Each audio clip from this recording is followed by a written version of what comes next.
Hello, welcome to my channel. My name's Christina. I live in Chicago, Illinois, which is gardening zone 5B.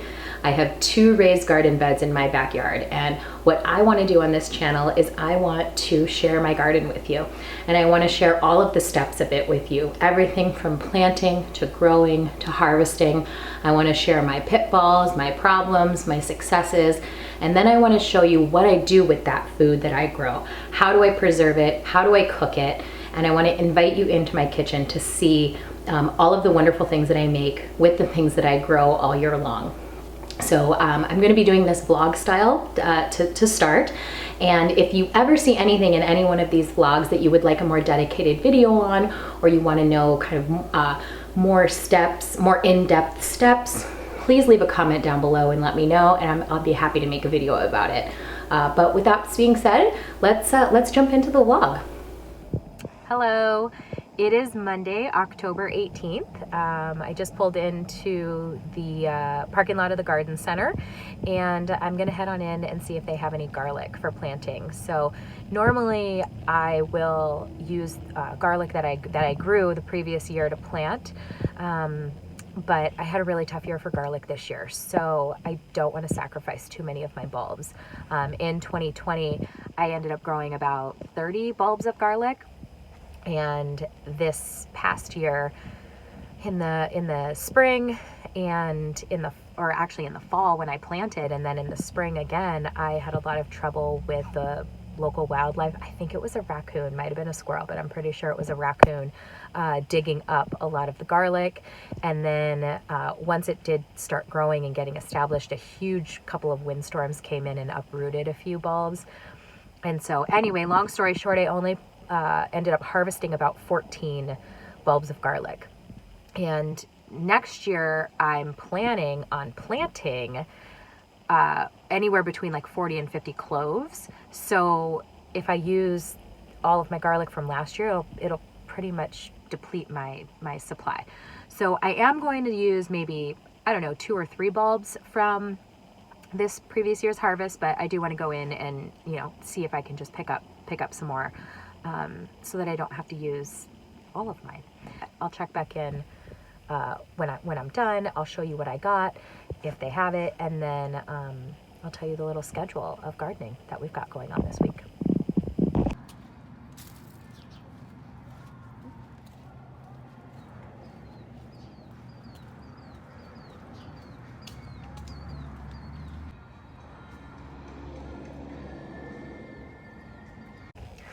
Okay, so that was really successful. They had garlic, and then I also picked up some seeds. So I'm going to show you what I got. I got some German red hardneck garlic. I grew this last year. I really, really like this variety, and it's really beautiful. It's a purple striped garlic, as you can see. So I got that one, and then I got this one. I'm really into the purple striped garlic, apparently.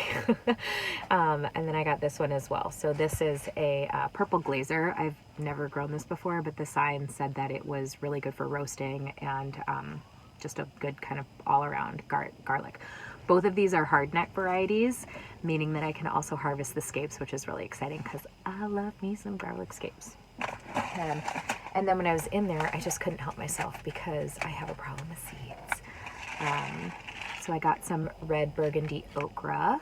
Oops, can you see it? There we go. Got some red burgundy okra. I grew this 2 years ago, and it's beautiful. It's just such a beautiful, beautiful plant. And then this year I wasn't able to find the red burgundy. I had to grow the regular green okra, which is fine. It's just not as exciting. So I got this, so I won't run into that problem this year. And then I got some cucamelon seeds. I'm going to be growing those next year. I did save some seeds from some cucamelons that I bought at the farmer's market, but just in case, I just decided to pick some up because these were $2.49. And then I got some ground cherry seeds. I love ground cherries and never thought about growing them for whatever reason, so I'm going to try those next year as well. And then I got, these just looked interesting. They're like a tomato basket variety. I did grow some tumbling toms this year, but ended up having a lot of trouble with that too. Thank you, local wildlife. I don't know, the squirrels were I don't know, they were beasts this year. But anyway, I'm gonna try it with this variety next year, because I do love the way that tomatoes look in a hanging tomato basket. And then my absolute favorite tomato, the Sun Gold, decided it's probably time for me to stop spending money buying this and just grow it myself. So we're gonna be growing those. And then I got two different types of marigolds. So a little bit, actually, I don't even know. Is Candanula a marigold? It is, yeah, it is. Okay, so I did get two types of marigolds. In front of our house, we used to have this big, giant tree, and it was causing all kinds of plumbing problems for us, and so the tree had to go. And so I've really missed looking out my window and like seeing something. Like I just feel like exposed. Like, I don't know, my neighbors can look in and see me. It's like really weird. So I am going to plant a flower bed in its place. I did buy some tulip bulbs and some crocus, and I bought one more fall bulb, or spring bulb, fall bulb, I don't know, planting in the fall for spring, you plant in the fall for spring, what's the word I'm looking for? Not a harvest, you know, when it comes up in spring. Anyway, one more kind. I don't know. I'll have to check and find out. But anyway, that's on the list of things to do. I'm also going to have to pull the tomato plants, pull the pepper plants, get my compost mixed into my soil. I got to dry all of my herbs and just kind of close things down. So I'll take you along with that when I do that this week. But that's pretty much it. That's what I'll be doing for my garden. Hello, it's Tuesday today. I have a lot of yard work, so as you can see behind me, I have got these massive pepper plants that have to come out. I'm shocked that we are 3 weeks into October and I still have peppers growing and ripening. The pepper plants are absolutely out of control this year. I don't know what happened. I don't know what I did differently, but they are just, I mean, they're like trees. It's amazing. This is always such a bittersweet time of year for me because I love being able to harvest all of these delicious herbs and fruits and veggies and everything, but it's just, I don't know, it's just sad that it's the end of gardening season, you know, but everything must come to an end, I guess.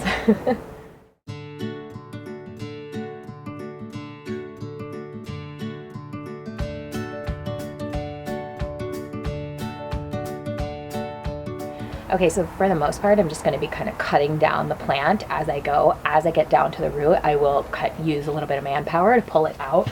Like this guy doesn't have any peppers on him actually, so I'm just going to use, oh, he actually came out really easily. I'm sure I remove all my supports. Can use those again next year. And that's it. Shake off the dirt. I'm gonna give them a little crack. Now, I would compost this if I had space to have a giant compost pile. I do not. I have a small compost tumbler. One side of it is actually full right now. I do need to empty the other side. That's gonna be something else that I do to get one of my beds, you know, or turn over the beds or whatever. I just don't have the space to compost, so unfortunately I do have to discard a lot of my yard waste. So that's a super bummer, but that's city living for you, you know? How cool are these? They just, I love growing these. I love them, love them, love them. And they make a delicious fermented hot sauce. I actually have a fermentation project going in the kitchen. So when we bring all this stuff in, I can check in on that and show you how that's going. And I'll kind of talk a little bit about what I plan to do with all of these peppers. I pretty much garden, if I'm being honest, for the sole purpose of growing peppers and tomatoes. They're my two favorite things to grow, and I grow a ton of different varieties of each every year. Sorry, I got like eyes on this bee that's circling me. I got stung by a bee. I work for a farmer's market, and I got stung by a bee a couple weeks ago at the market, and it friggin' hurts, man. It's been a long time since I've been stung by a bee, so he's good. He's just checking it out. What was I talking about? Oh yeah, I will show you how I kind of preserve these peppers and what I plan to do with them, because there are a variety of different things I do with them. I freeze them, I dry them, I ferment them, I make salsas out of them, I freeze them. Did I say freeze them? I think I did, but yeah, there's all kinds of different things. So I'll show you those probably in the next couple of days or so. Okay, so the peppers are done. Oh my gosh, the garden looks so bare without them all in there. Got quite the harvest, so really excited about that. Up next is going to be the tomato plants and then kind of amending this bed. This is the bed that I grow garlic in. I grew it over there last year, but I actually just really liked it over here. So I think I'm going to do that again this year. This fence, I hate this fence. This is one of those things that I had an animal coming in and using this garden bed as its bathroom, and I put this fence up thinking like, oh yeah, you know, I'll just put this up for the weekend and then I'll deal with it. And 2 years later, here we are. So the goal of next year is going to be to get something more aesthetically pleasing than this ugly fence, because I hate it, you know? Yeah, so that's that. But anyway, it's functional, so I guess that's the upside. Hello, it's Friday. Today I'm going to be processing all of these peppers, and I'm going to be processing my tomatoes. Now I think I'm probably going to mostly either dehydrate or freeze these peppers. I don't know, I might ferment a couple of them, and I can go through the different types of peppers and what I'm going to be doing with them a little bit later as I kind of get through this. And then the tomatoes, I have mostly green tomatoes down there, so I think I'm going to process those into a salsa. I do have a bag of frozen green tomatoes already, whole frozen green tomatoes, so I don't think I want to freeze them that way. I'm not sure I would get the most use out of them. So that's what we're doing today. So welcome to my kitchen, and come see how I process all the stuff that I grow. Hello, I'm in pain. I decided to eat a green habanero because I was like, oh, if it's unripe, is it still as spicy as when it is ripe? And the answer to that is yes, it is. Yes, it is absolutely as spicy. Do not do that. And if you do, try a little bit at a time. Don't be like me and eat the whole thing. So it does taste like a green pepper. It doesn't have that kind of little hint of sweetness that a ripe habanero would, but it definitely has a lot of the heat. So I think what I'm going to be doing with all of my unripe habaneros is dehydrating them and then grinding them into a powder and making like a chili powder out of them. My mouth is like legitimately it's so on fire. Oh my gosh, don't do that. So yeah, so that's what I'm going to be doing with the green ones. The ripe ones, I don't have very many ripe ones. So like I said, I think I'm going to be fermenting those. So I'll show you, check in back with that. And yeah, that's it. Okay, so I figured out what I'm going to do with my cherry bomb peppers. So the cherry bomb pepper, despite its name, is not super spicy. It is a little less spicy than a jalapeno. It's a really good kind of a crowd pleaser pepper. This is a good one if you want to add heat to dishes, but you don't want the heat to be like really, really overpowering. You just kind of want to have that little kind of aftertaste of heat. This is an excellent pepper to use. The flesh of these is also very, very sweet. So the flavor of this is really good. Like I said, the heat level is very low. This is just like an all-around good, versatile pepper. So last year I bought these at the local farmer's market and I fermented them to make a chili paste. And I still have quite a bit of that left over. I made chili paste and I made a hot sauce. So I still have, like I said, quite a bit of that left over. So I think the way I'm going to get the most use out of these is just by mincing them and freezing them. And then that way when I'm making salsas or soups or curries or stews or anything like that during the winter, I can just go in my freezer, can take like a little scoop of it and add it in when I'm cooking. So we're gonna take the stem off of these. I'm just gonna go ahead and pop them into my food processor and pulse them up, and then I'm gonna lie them on a baking sheet and freeze it, and that's it. That's what we're gonna do with these peppers. So yeah, with that being said, let's get going.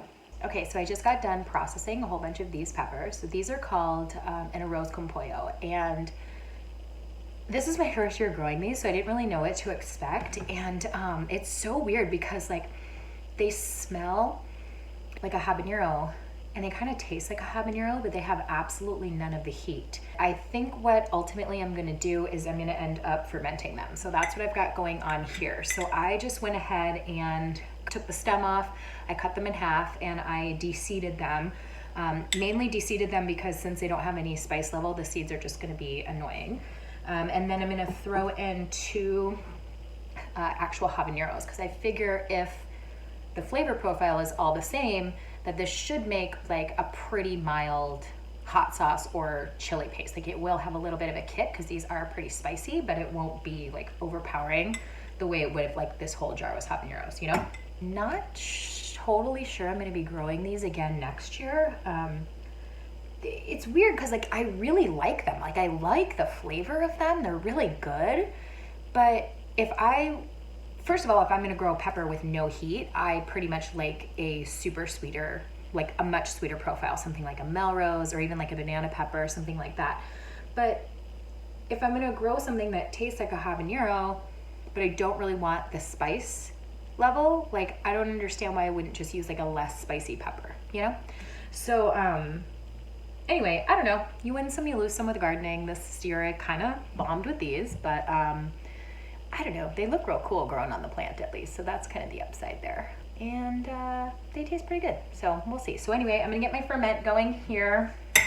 We'll check in with that over the next couple of days. I'll kind of show you the progress of that and how I process and store it when it's done. And then I have to move on to the tomatoes. I am really not doing so good on time today. It's noon. And not because it's taking me this long to do these peppers, but I just kind of like, we'll work on this for a little bit and then I get distracted and then like I'm filming and then my daughter needs something. So that's where I'm at today. So not doing so good with time management, but that's all right. It's Friday. Good morning, it's Saturday. It's about 6:30 in the morning. I'm getting ready to head out to work. I lost a little steam filming yesterday, so I just want to show you what I ended up doing with all of the green tomatoes.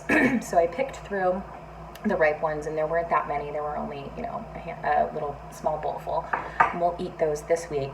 And then the green tomatoes I tossed with some olive oil, seasoned with salt and pepper, and then I roasted them at 425 in the oven for about 30-35 minutes or so. And then I blended them and I froze them. Oops. There we go. And I froze them in 1 cup portions. So I really like freezing them flat like this because they just take up less space in my freezer. So I will be using those all winter to make, well, not all winter, there's only 3 of them, but you know what I mean. I will be using them to make salsa verdes. So basically, this is just the tomato portion. So in the winter time when I want to make a salsa, I will you know, char up the rest of my ingredients and put them in the blender, and then I can just add this, and those are already done. So I've got that. I also want to check my ferment that we got started going yesterday, and then I want to check on the dried habaneros, and that's it. And that's what we're going to do, and then that's pretty much, we're done then for this week. So. Okay, so I keep my ferments in a cabinet. So what I've got going on here, this one's been going for about a week. This is ground cherries, habanero peppers, red onion, and garlic. So that's been going, like I said, for about a week.